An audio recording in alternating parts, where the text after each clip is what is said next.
Hello, everyone, and welcome to Biohackers Lab. I'm your host, Gary Kerwin, and on today's episode, I have Amber Hearn.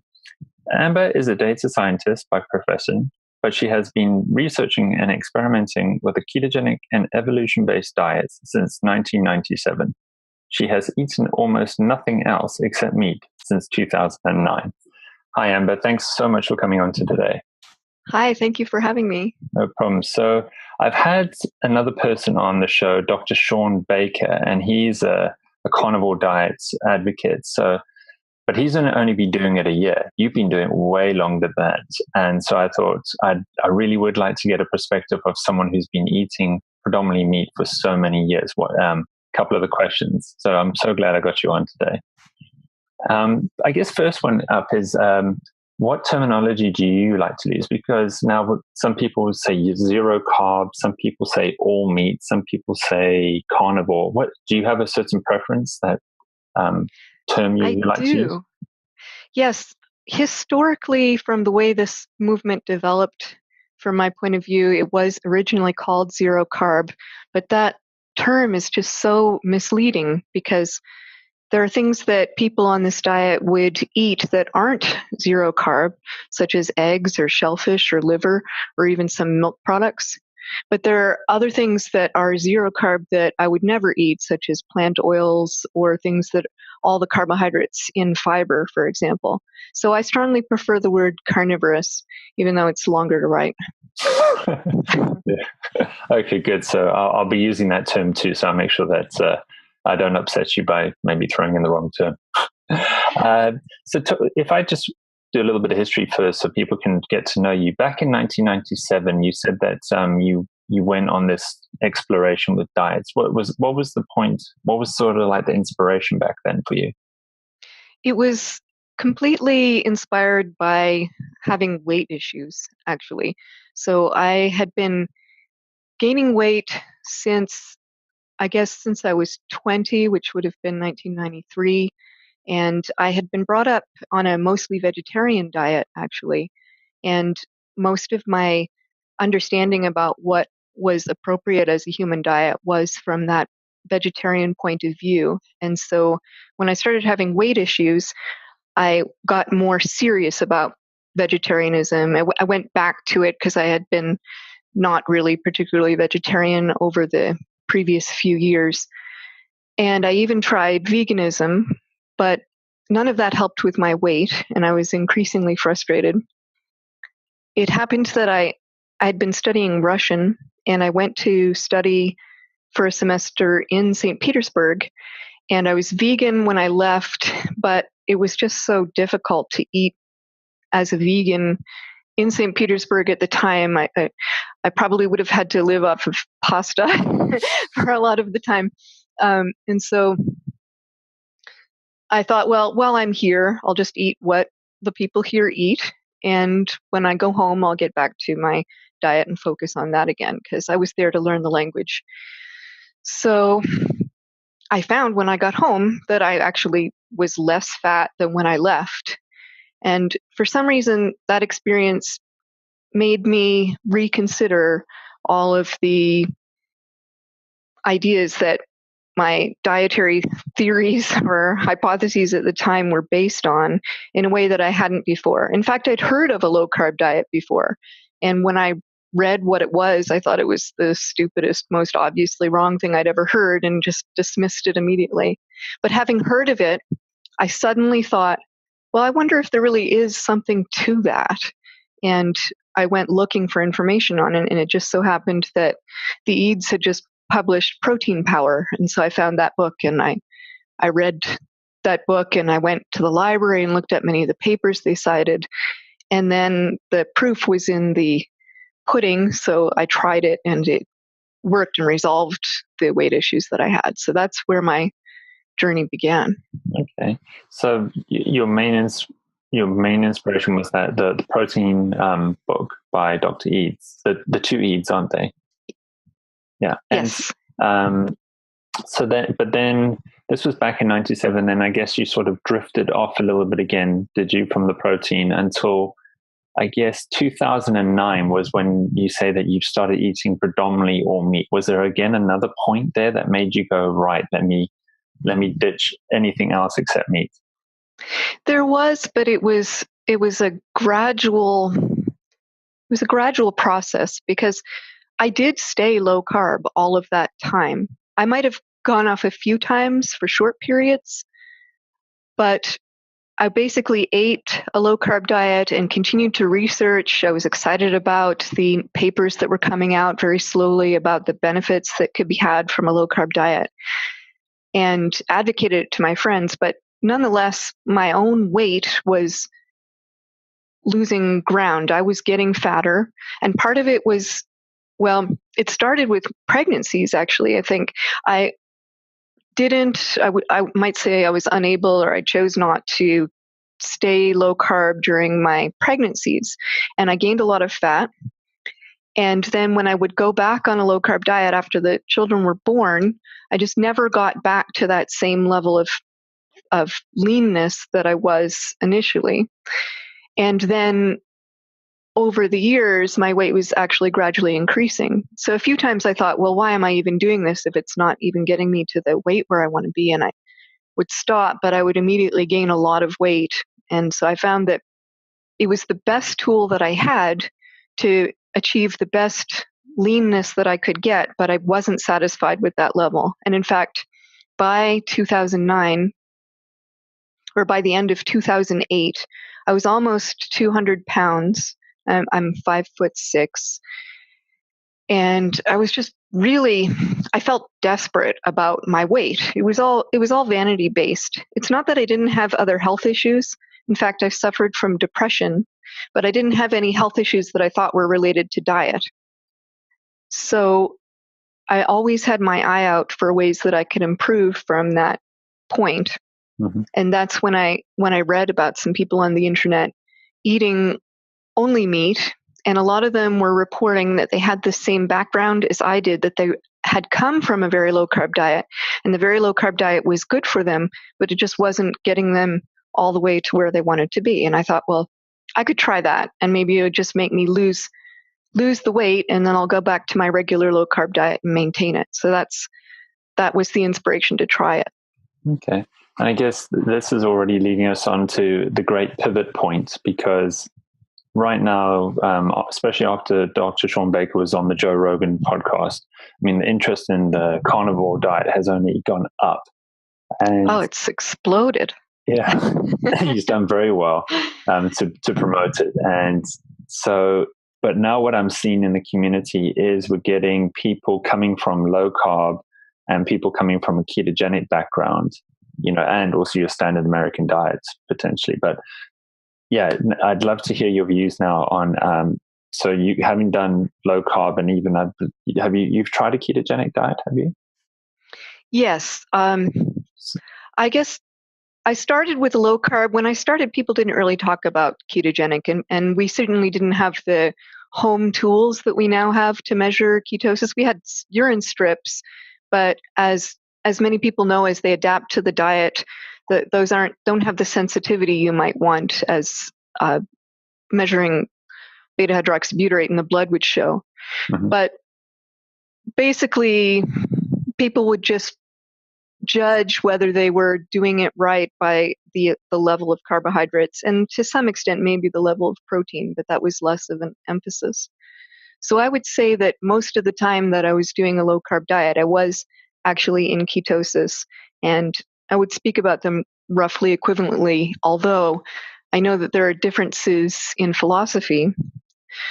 The keto diet it's defined by the level of ketosis that you've achieved.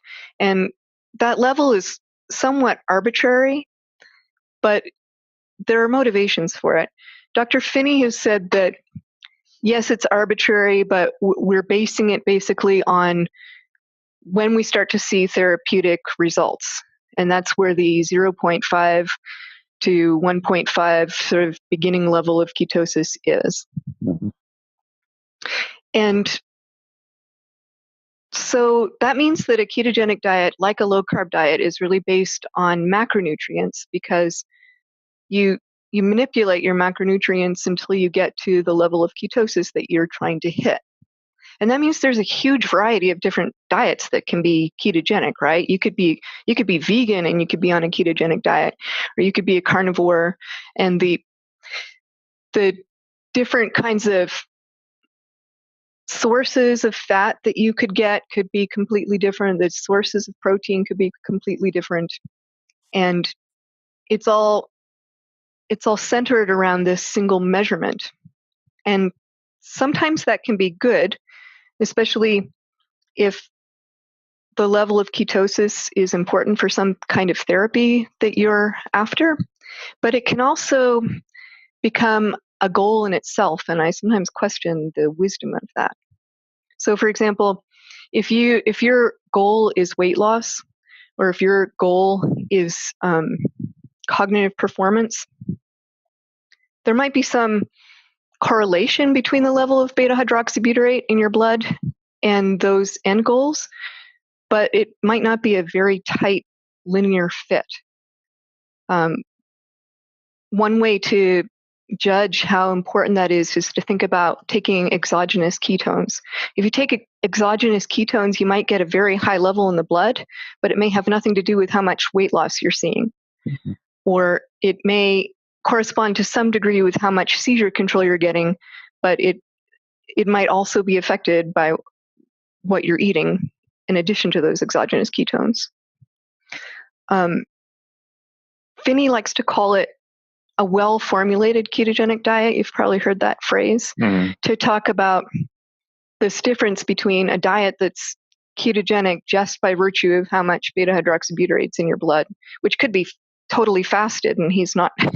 he has pretty strong views against long-term fasting of more than about a day or so. That would be very ketogenic, but it wouldn't be very well formulated because you wouldn't get the nutrients that you want. So analogies are always imperfect, but we could make a kind of analogous setup of what a carnivorous diet is. So you could say a carnivorous diet is defined by the level of plant matter that's making up your diet. So it can be kind of arbitrary because, well, for example, I drink coffee, and that's obviously not carnivorous. Mm-hmm. But I'm willing to call myself a carnivore, even though I have that contribution to my diet from plants. So like with the ketone level, you might say there's a kind of minimum amount of carnivory that you would use to call yourself carnivorous, but the line's a little bit fuzzy, and the benefits may or may not have to do with the exact level of plant restriction that you're using, and it may vary from person to person. So certain types of plants that people who consider themselves carnivores might include, some people would even say if they eat a little mayonnaise now and then, they're still carnivorous. Or if they have spices and sauces on their food, they're still carnivorous. Alcohol is a whole other question. But basically, a carnivorous diet tries to minimize those contributions as much as possible. And again, like in the ketosis, in the ketogenic diet, the real goal is your outcome. It's not, nobody has as a health goal to have high ketosis, right? And I don't think anybody has as a health goal to not eat plants. What people have when they're trying a carnivorous diet usually is some goal, like maybe it is weight loss, but a lot of people are seeing improvements in things like autoimmune disorders or mood, which is the case with me. I didn't give the reveal there when I told my story, but when I tried a carnivorous diet, what happened to me was that my mood disorder disappeared very quickly within a matter of weeks. And that's why I continue to eat a carnivorous diet, not because I think that plants are bad or that, I don't know, I have some outside value judgment about eating plants, but just because this diet gives me superior health to the diet I was eating before. Yeah, that was a bigger end goal that you noticed, and you could see that you could control it with the food that you ate. Yes. I mean, that is amazing. Within a few weeks, that you noticed your mood change dramatically. Because were you, with those mood disorders, then were you on any medication at that stage? I was. So I was diagnosed with major depressive disorder at 20, and that was before I was on a low carb diet. And I did see mood improvements on a low carb diet. I could even see that it almost felt like the less carb I ate, the better my mood was. But even at very low carb levels, it was never completely controlled. I still suffered serious bouts of depression. And then in my early 30s, I was re-diagnosed as having bipolar disorder type 2, which is like manic depression, except there's no mania, which on the face of it sounds kind of silly, because if there's no mania, then it's just depression, right?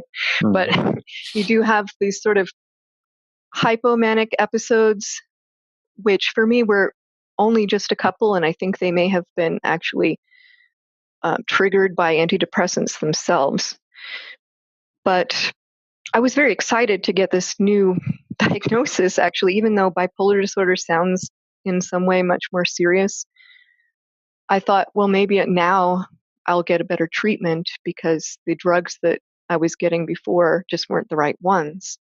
And so I spent over a year trying different bipolar medications, and none of them really helped my disorder, and they all had terrible side effects. And it was a living nightmare. The disease itself was progressing, and it was just a big struggle. And I haven't been on any medication since 2009.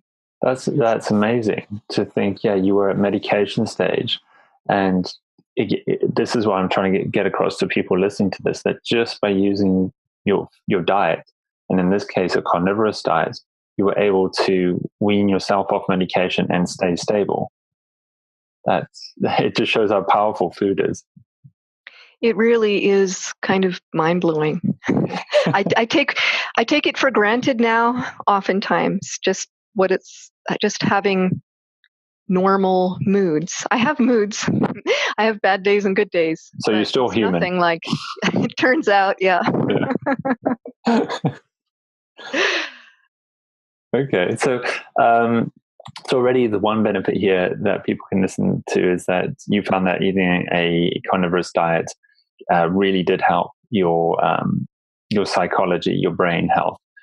So, I always have it as a goal here that any information, I try to get it out to see if some people could use that to make up their own minds if they want to take action today. And maybe that's already something where if someone feels they've got some sort of mood disorder, hey, why not try a carnivorous diet for 30 days and see how it affects you in some way? The thing is, it's really safe to try. It's not like trying out some experimental medication. Yeah, that's the thing I love about it. And coming back to our, what we were talking about earlier with that difference between a carnivorous diet, a low carb diet, and a ketogenic diet, people, it's definitely in the last few years, people are very drummed into about their macros. So they're all about how many, percentage of fat versus percentage protein versus percentage carb, and, trying to play with this macro thing that I don't quite think anyone truly understands. Sometimes it's quite hard to gauge like what your percentage macros are unless you're a dietitian or you truly understand food. But that's what's so easy with a carnivorous diet. There are no macros. There's none of this trying to figure something out. It's just eat until you feel full, and right. You just need to do that. So that's probably another big difference with the diet. Would you say is that none of this macro stuff. Just eat until you're full. And also, I like that idea that you said where the ketogenic diet, it is predominantly about what's this ketone level. And so people are doing blood or breath or urine testing to try and gauge the ketosis levels. But with a carnivorous diet, it's just like, so how much plant do you eat? So it's can you imagine this like, so is it 3 Ps, 4 Ps? Maybe if we come to the coffee thing, I hope not, because I'm doing a carnivorous diet experiment this month, and I still drink coffee. So I'm like, so maybe you can do 4 coffees, but 5 coffees maybe tips you into non-carnivorous. I don't know. So yes. Any other big differences that you would say from outcomes for someone who's in this stage now where I would say predominantly most people who go a ketogenic or low carb diet it is for weight management. It's not for epileptic seizures or cancer treatment or something. That's a minority of the diets. In the general population, I think now most people have attempted it because they're trying to look leaner, they're trying to look fitter and just manage their weight better. Do you think you personally found a difference choosing between the two? And I'm just trying to maybe see if there's any more information you could share with someone who's in that stage. If they're keto, should they try carnivorous? Yes. Before I do, though, I wanted to say something about those macro levels. Although there isn't a target macro level to hit or a level of protein that you're trying to avoid staying under, I think that people who don't eat fatty enough meat tend to not feel good. You need to be selecting fatty cuts, or I think you're going to run into energy problems. Okay. On the other hand, I wouldn't want to make too much of it. There's I call them the protein wars. There's so much controversy now just within even the ketogenic community about how much protein is acceptable and how important ketone levels are, whether even just for the simple goal of fat loss, some people are adamant that you have to restrict protein and keep your fat levels high, and some people are equally adamant that the higher the level of protein, the better weight loss results you're going to get. And you're right that carnivory doesn't have strong mandates about that, but it does. The culture definitely is that you should be eating until you're satiated and not trying to restrict food. And I think that can be really refreshing for people who have been struggling to try to reach certain levels of ketosis, to sometimes the detriment of their nutrition, especially women, because I think at least what I'm seeing, I don't know, maybe men have a similar problem, but I often see women struggling with trying not to eat a lot because they really want to achieve this fat loss look, and they want to achieve certain ketone levels to attain that, and they're just not supporting the demand that especially a woman of reproductive age, their body is requiring. Yeah. So about what kind of results that people seem to be getting, I wish we had clinical trials. And so all of this is hypothesis, stage, observation level. But things that I've seen again and again in reading forums over the last 8 years, I guess, that have been surprising are autoimmune issues such as arthritis and asthma, or autoimmune looking things like Lyme disease or lupus, skin problems. And then, of course, digestive issues, because meat is very easy to digest. Contrary to some common ideas, plants are actually not very easy to digest with all that fiber. It's difficult on our intestines, which we really have a lot less of the kind of intestine that our primate relatives and other herbivores have. We just don't have a lot of capacity for fiber. And so people who are suffering from, for example, irritable bowel diseases like Crohn's disease and colitis often are getting a lot of relief from a carnivorous diet just by removing all that irritating residue from their diets.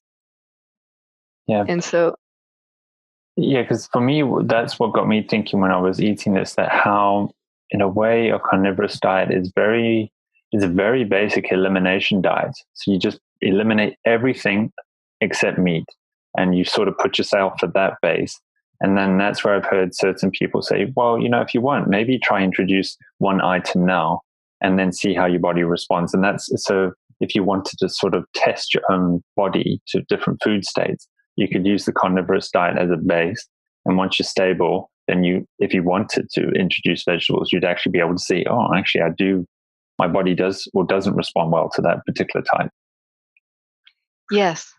I think of it in much the same way. Yeah.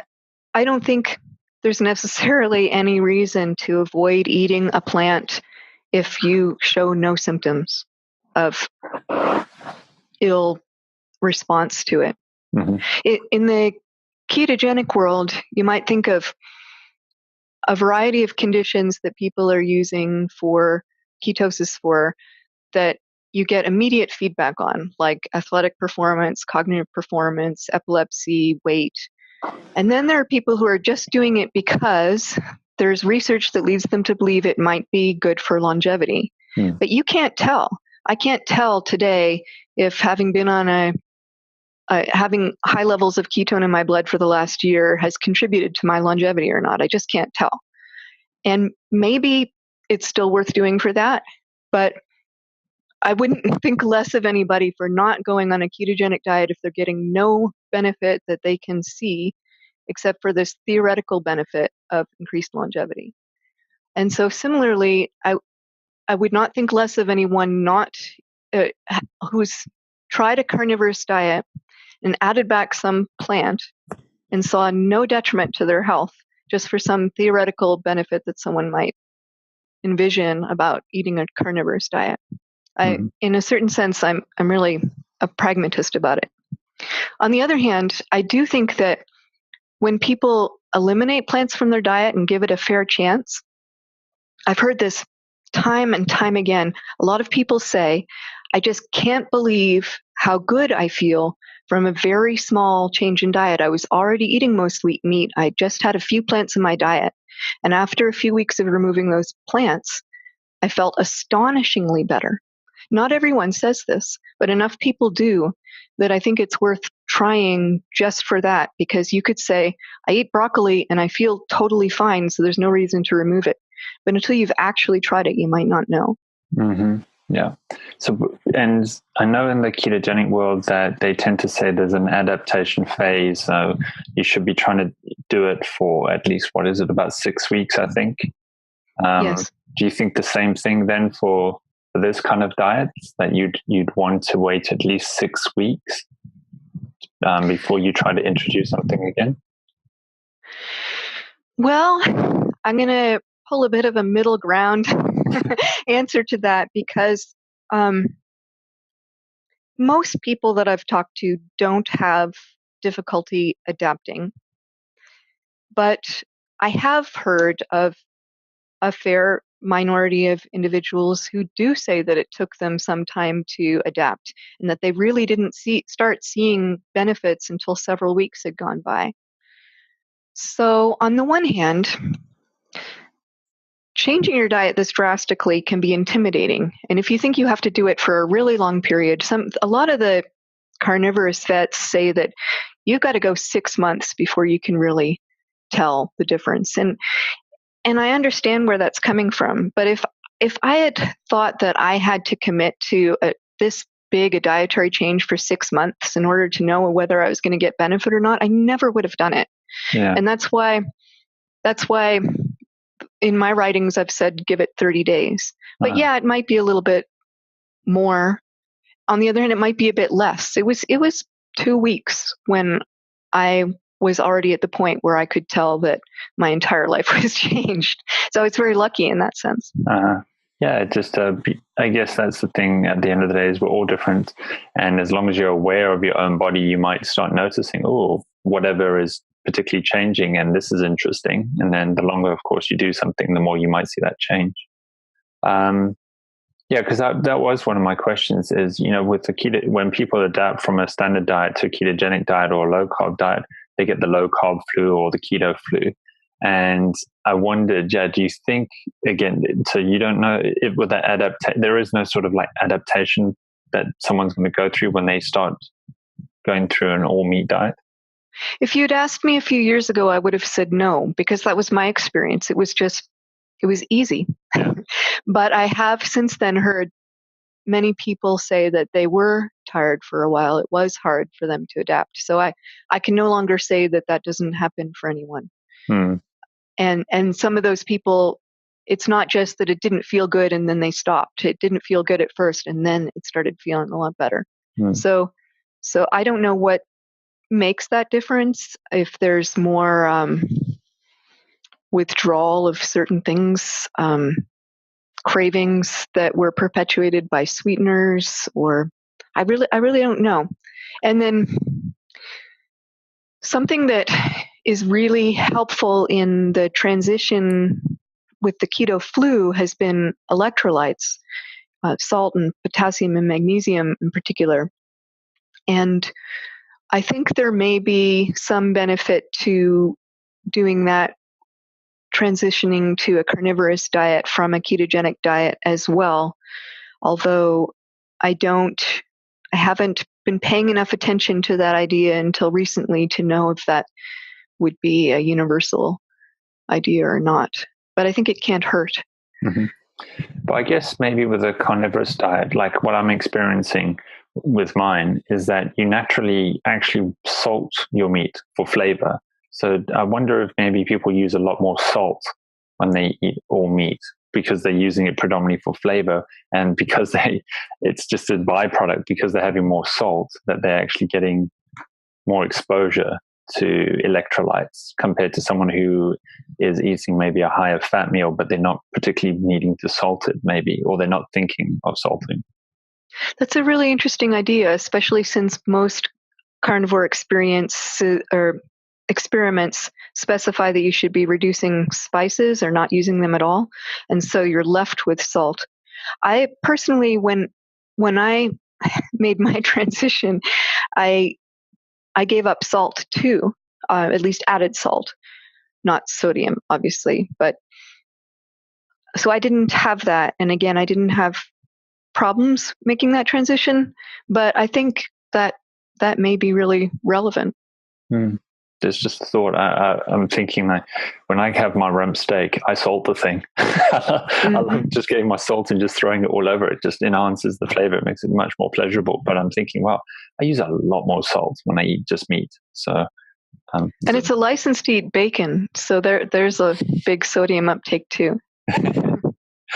I'm going to come on to all the different meats in a bit because that would be good. But if I can, just while I had you on the topic where you did bring it up with women and fats, and then protein, because I think it is true what you're saying. When most women go on a diet, that they might restrict themselves on food. And I had a low carb nutritionist, Emily McGuire, say that where they tend to restrict the protein when they're on a keto diet because they're scared that it's going to do the gluconeogenesis and knock them out of ketosis, and then they're not going to get the weight loss. But then they actually need more protein.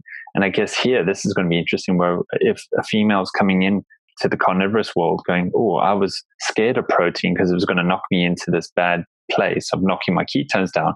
Now I'm only going to eat meat, but hopefully, as you said, meat with fat. So this whole gluconeogenesis issue, and eating just pure meat, and particularly for ladies, do you have any view on that? Yes. Well, protein can inhibit ketosis at a certain level, but I don't think it's because the protein itself is sending some kind of signal to say, let's make more sugar. It's not directly causing gluconeogenesis. I think what's happening is that when you eat protein, you have an insulin response. The only thing that you don't really have much of an insulin response to at all is fat. Protein is going to have some, and carbs a lot more. But insulin and the insulin to glucagon ratio is one of the primary regulators, as far as I understand, of whether or not you're in ketosis. So if your insulin level becomes quite high because of a lot of protein, then that could slow down your ketogenesis. And then if you don't have as many ketones, your body still needs energy. And so it's going to demand more glucose from your liver. And so in that way, yes, you might be burning more glucose in response to a higher protein diet than a lower protein diet. But I don't see it as interfering really with weight loss. In fact, if you follow Ted Naiman, he's been quite adamant about finding and showing studies where higher protein levels up to say 30% over 15% show superior weight loss. Now it's very controversial, and I don't want to side too heavily on the protein wars, but I do think that protein levels are not as much something that we should fear. Another point that comes up about protein and ketogenesis, several people have noticed that for a given level of protein on a carnivorous diet, you can get the same level of ketosis that you would need a lower level of protein on a merely low-carb ketogenic diet. At first, that seems like some kind of weird magic. But if you think about it, if you're eating 20 grams of protein or of carbohydrate a day, and you take that down to like maybe 2 grams out of incidental carbohydrates from meat products, or let's just say it goes 20 grams down. Now you have about 40 grams of protein that you could increase your food supply by before you're even giving the material to make that same amount of glucose. So I don't know if that's the reason, but that could be a plausible reason why you can eat more protein and have higher ketosis on a carnivorous diet than on a keto diet. It is something that people are reporting. Mm-hmm. Yeah, as a side note, I've been just checking my ketone levels every day just for fun. And I noticed because I started 1st of January, so you've got Christmas carbs, and I was in my ketone measuring tool was always 0, and then I actually think I had like a bit of a transition phase where I had a headache one day. It was a stonker, it was a real bad one, and then I was fine, but it was after that I noticed my ketone levels tracked up. And then now I'm always like in that level. I've always got somewhere between 0.2 to 0.4 or 0.1 to 0.4. I like fluctuate between that all the time now. So it's interesting for me that, yeah, I've always got ketones in my system now compared to when I started where it wasn't existent.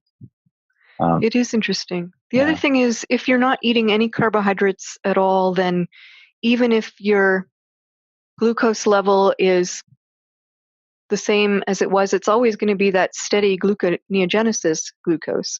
So there isn't any of this up and down that you would get from eating the carbohydrates, even if those are a small amount.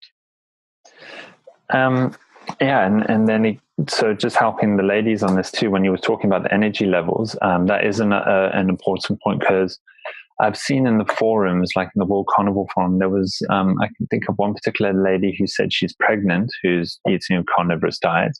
And then there's probably, there's going to be ladies who are going to be breastfeeding.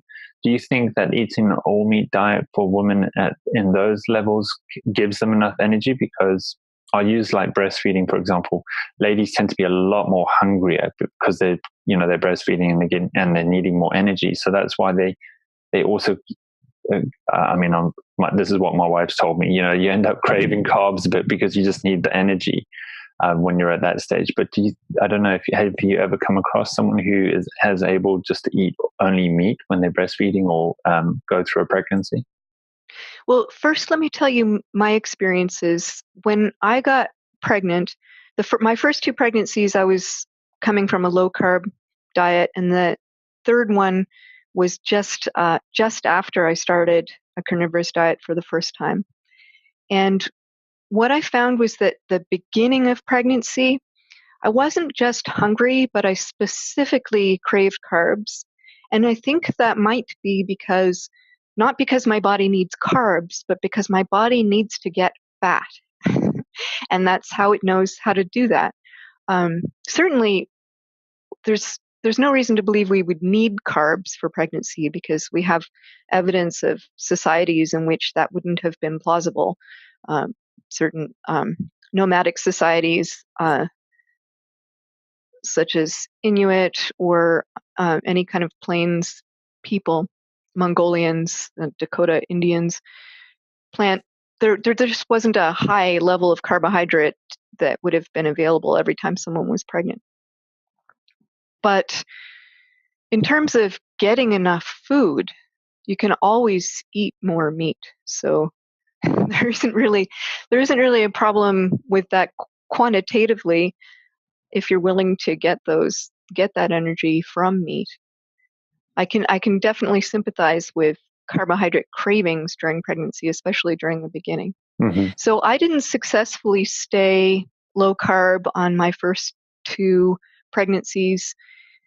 And part of it was because I have a genetic condition called hyperemesis gravidarum, where you're so nauseated that it can be hard to keep nutrition down. Mm-hmm. Actually, I have it much more mildly than other people in my family, and I was able to keep my food down. I was never hospitalized, but I tread lightly, and I ate whatever it would take to make me not feel sick. But my 3rd pregnancy was right after I started a 0 carb diet, and I had learned so much more about low carb diets. There was no residual fear that this might not be the right thing for the fetus.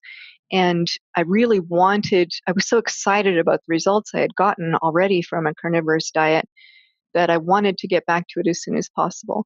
And I would say by the middle of the 2nd trimester, I'm guessing a little bit because it was a long time ago, I was mostly low carb most of the time. And by the end of the pregnancy, I was 0 carb some of the time, but not all the time. But then within a week of giving birth, I transitioned back to a carnivorous diet, and I've been carnivorous since. That was in October of 2009. And so the entire experience of breastfeeding was carnivorous. And that was the best breastfeeding experience that I had, actually, in terms of supply and ease. Mm-hmm. Of course, I don't know if that's because I was more used to the idea, I was more comfortable with it. The first time I was breastfeeding, I didn't know if I was doing it right. I was worried about supply, and I was much more vulnerable to other people's advice and self-doubt whenever things wouldn't go exactly how I expected. Whereas with the 3rd time, it was just, oh, I know that sometimes my supply will be less and sometimes it'll be more, and I'm not worried about this not being right. And so I can't exclude that as a cause, but I did breastfeed better with my 3rd child on a carnivorous diet, for what it's worth. Yeah, that's interesting. And then I weaned him onto that carnivorous diet as well. So you say because you've got 3 children, don't you? Yes. And they also tend to eat a more carnivorous diet, do they?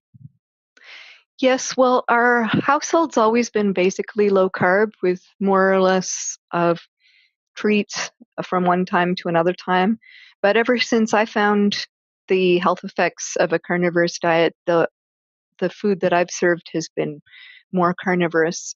My younger sons are more used to it than my older son, obviously, and they eat some vegetables at my house. It's not a completely plant-free household, but they do definitely eat a lot more meat than I would think a standard household, especially in hip Boulder, Colorado, is like. And I don't insist that they eat it. I don't say you've got to eat more of your salad. I say you have it or don't have it as you like.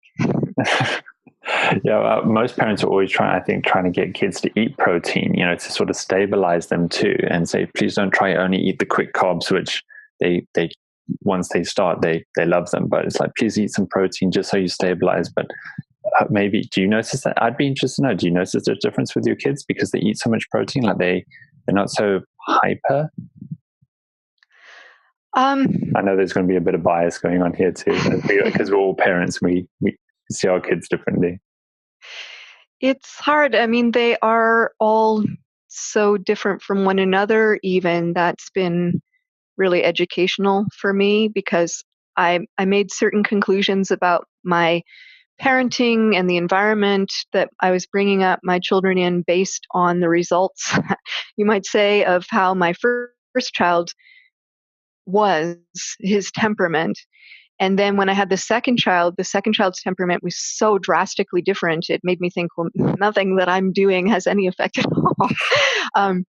But I do think that I can tell. I definitely can tell if we go out and I say, okay, you can have whatever you want, and they choose something sugary or carby. It's almost like a different child. Yeah. So I'm trying to think any other particular topics, particularly from females. I think we've addressed the big ones with the reproduction cycle, but also I did actually have a question from a viewer on my YouTube channel asking about menstrual cycle, and I don't know if you've experienced or you know of anyone who found that it's sort of stabilized the menstrual cycle, because that's a big part where a lot of ladies struggle with either it's irregular or it's heavy or it's painful. So I guess then the kind of words that ladies might know is like PCOS or endometriosis and those kind of things. Have you come across any stories where ladies have found a change in that? Because that's all hormonal too, a lot of that. Well, I haven't noticed enough to have a sort of systematic answer to that. I have heard from some people who have experienced changes in the length of their cycle or stability, but they're a little bit idiosyncratic. There haven't been patterns that I've noticed, or a lot of people, but it might just be that people don't want to talk about it a lot. Mm-hmm. In terms of PCOS, that's an insulin resistance disease. So you would expect to see healing in that, and we do. I don't know if it's more than on a ketogenic diet necessarily. In terms of endometriosis, I have endometriosis, and it wasn't cured by my carnivorous diet, although the symptoms do seem to be somewhat less. But I don't know how much to attribute to the carnivorous diet. It was one of the things that I hoped that it would cure once I found out that it was helping with so many things. And so not for me, not yet. Okay. Oh, well, it's not a cure-all pill. Just trying with ladies then converting across to the diet. This is probably again because everyone's so different. Do you find that some ladies actually put on weight because they're eating more meat on a carnivorous diet? Is that a possibility for some women? It absolutely is. Most of the cases that I've heard of that happen in women who have a long history of calorie restriction. And I suspect that at least some of the weight gain that they're experiencing is from tissue healing, like getting denser bones and getting more muscle and just getting a stronger body. Although not all of it is from that. Some of it is actually fat gain. And that might be explainable just by the phenomenon that we know about from Keyes's experiment, for example, that if you starve someone for long enough, and then you give them enough food, they just become a fatter person than they were. And so there could be some of that going on. But I do know that of people who were willing to stick through that for the sake of their health and then had that weight gradually come off again. And so I don't know if I were in that experience, if that had happened to me when I started a carnivorous diet and I actually gained instead of losing, I'm pretty sure I wouldn't have stuck with it. and I don't necessarily blame someone for not being able to do that unless they have some kind of other health issue that's going on. But now that we have at least some precedent, like Kelly Hogan, you might be familiar with her. If you haven't read her story, she gained a lot of weight when she first went on to zero carb, but now she just looks like a model. She's got a fabulous body composition. Okay, so what you mentioned earlier about the carnivorous vets, the veterans would say that you have to be on the diet for 6 months. Maybe they're using that as reference points that when you go through that refeeding cycle, your body needs that time to lay down new tissues, get rid of old tissues, and there's like the recycling process going on. And that, I'd love to, I'm going to research Kelly's story a bit more, because that would be a great one to understand a bit more and learn a bit more about too. She has a great story for many reasons, but one of them is that she was unable to have children until she went on a zero carb diet. And so it gave her back her fertility as well. Yep. So because that's, I use fertility as a measure of health too. So the more fertile you are, it means theoretically you should be healthier. You're feeding your body the right signals, then your body can produce the right signals and hormonal signals. So it's always a good time when you're very fertile. Means you're doing something right. So I'd like to just find out a little bit more about your food intake.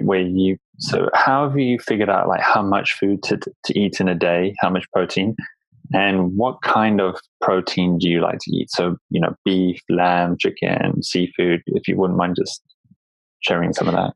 Sure. It's all hunger based. I don't have any kind of level of food that I'm trying to stay above or below. And over time, my routine has basically become a 2-meal routine, and it's usually lunch and dinner. Occasionally, I'll just have one meal. Sometimes I'll have 3. Sometimes I'll have breakfast. But most days, it's lunch and supper. And my go-to foods are, well, beef is the mainstay. But I do eat pork. I do eat chicken and turkey. I had some wonderful duck recently. I love seafood. I find it a bit lean, but the main problem actually is probably that I live in Colorado. I think if I lived on the coast, I would probably eat a lot more seafood because it's so delicious, even if that meant I had to drench it in butter to make it more fat satiating. I eat eggs. I eat some amount of dairy. I do find that I have a sort of addictive response to dairy. For example, if I'm eating cheese, I have cheese in the fridge, I will find myself going to the fridge repeatedly looking for cheese. And if there's no cheese, I realize I'm not actually hungry. It's just that I want more cheese. And that kind of response to a food is always a little bit disconcerting to me. And I think it also causes me to gain weight, but it doesn't interfere with my mood. So I consider it a safe food, but maybe not an optimal food for me. Okay. It's interesting you were saying about your meal timings too, because that is one thing I wanted to ask, where I've personally noticed that because I'm eating so much protein, I'm exactly the same as you, where I'm not particularly hungry for breakfast. I'm not normally a breakfast person too, but there's been quite a few days where I only feel I'm hungry. I'm not even ravenous for food, but I'll feel like I should eat food at say 1:00 in the afternoon. And it's incredible to think like, wow, I haven't eaten since, and I eat my supper again with the family between 4 and 5 p.m. So my eating window is so small now. I find it incredible. But that's also another part of this diet where I think because you just feel satiated, you're actually sort of in these intermittent fasting cycles naturally. And it's all because of that.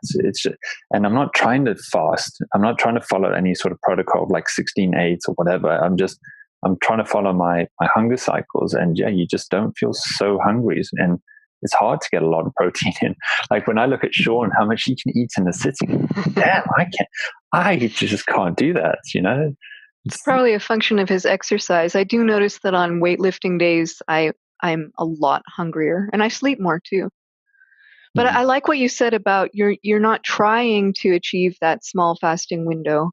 And I think there's nothing wrong with trying something for an experiment, but it feels really good when you find a natural rhythm that does something that we know is a healthy pattern. That kind of pulsatility of the insulin signal followed by that long postprandial period, I think is very healthy. And to know that that's just coming as a side effect of your diet is really satisfying. In a similar way that ketosis from a carnivorous diet is satisfying. I'm not trying to be in ketosis like you. I might wake up and have, you know, 0.3, or some days it's higher, sometimes it's over 1. But that result is pleasing because it's something that is just happening naturally as a result of the way that I'm eating. Yeah. You're not consciously trying to make these. And I think a part of the this is my own theory, would be that because of the fasting cycles, and fasting produces ketones too. So you are going to be burning your own fat sources because of it. And it's just you're not trying to do it. It just happens because you're not hungry, so you don't eat for those longer periods. So that would probably be the one thing I would suggest to people who start eating this, is you might notice your meal timings are going to alter dramatically because you're just not so hungry, or you'll eat a big sitting and then you won't want to eat again for quite a while or something. And I like to tell people to let that kind of thing happen and not worry about it. Don't chastise yourself if you want breakfast. You didn't do anything wrong. Just eat when you're hungry, and it'll work itself out. So I'm interested, with your beef, have you tried lots of different cuts of beef? Because I've been experimenting with tons of different, it's been fascinating going to the butcher and learning about meat and cuts of meat and what you can do and the prices of them too, and the affordability. So, yeah, especially as a former vegetarian, I had prided myself on being a pretty good vegetarian cook. And the first few years of cooking meat, I was kind of hopeless. It's just a totally different kind of culinary skill. What works for vegetables isn't what works for flesh. I would eat ribeye over and over again without complaint, but I have come to appreciate many other cuts, not all of them as fatty as ribeye. Chuck eye is a close second for fattiness and succulentness, but I like strip. I even enjoy the leaner cuts if they're made into jerky, and I can dip them into tallow that I've reserved. I do like liver, and so I eat that from time to time. One thing that I've really wanted to try, but I haven't been able to get a hold of, is brain. No one will sell it to me. Okay. I know why. It's just scare from mad cow disease from a long time ago, but it's my goal. Hopefully this year I'll get to try brain. That's a good goal for the year. Okay, that'd be an interesting experiment. How do you cook brain and saute brain, and what does it taste like? Because that is, talking about the cuts of meat here and the leanness and the fattiness. I have wondered if there is a difference between men and women on that. That I notice a lot of men tend to eat leaner cuts of meat potentially, and ladies tend to favor the fattier cuts of meat. And I've just wondered, is it again because women's physiology is a little bit more drawn to the fattier cuts of meat potentially, that, it tastes good, but it's also something that inherently they know they need more, and that guys are like, nah, just give me a big lean rump meat or fillet steak or T-bone, but, a little bit of marbling, but nothing as much as like a short rib, which is just laden. I was going to say short ribs. That's one of my absolute favorites. Yeah. I don't know. That's an interesting observation. I hadn't noticed it. I had always heretofore assumed that if anyone doesn't want the fattier cut, it's just enculturation, pure and simple. But there may be more to it than that. And it may just be, it could be your body, just your body's needs. And if women obviously are fatter than men naturally, and healthily so, and so maybe that's just a pure reflection of that. So have you come across anyone on a carnivorous diet who's predominantly seafood based, like fish based? Have you come across because in the community you notice a lot of red meat, and I've just wondered, where is anyone's particularly like, I've not seen someone carnivorous just showing me like loads of salmon and tuna and mackerel and, maybe shellfish that they're eating. I just wondered, have you come across anyone who's like that in the community? No. A few times over the years, I've seen people take polls. If you had to eat just one food, what would it be? And it's almost always beef. um, of course, we aren't limited by that, thankfully, because I Yeah. like a variety. And I do love seafood, but no, I don't know anyone who's doing it. That might be a fun experiment. Try a month of seafood only with, obviously, you'd have to add fat. It's too bad that we don't have access to fat that Arctic coast people had, like Ulichen grease or something like that. Although, to be fair, they were getting a lot of their fat from sea mammals as well, which is another thing that I've never tried. I've never tried seal or whale or any sea mammal. But no, the short answer is no. I don't know anyone who's doing that.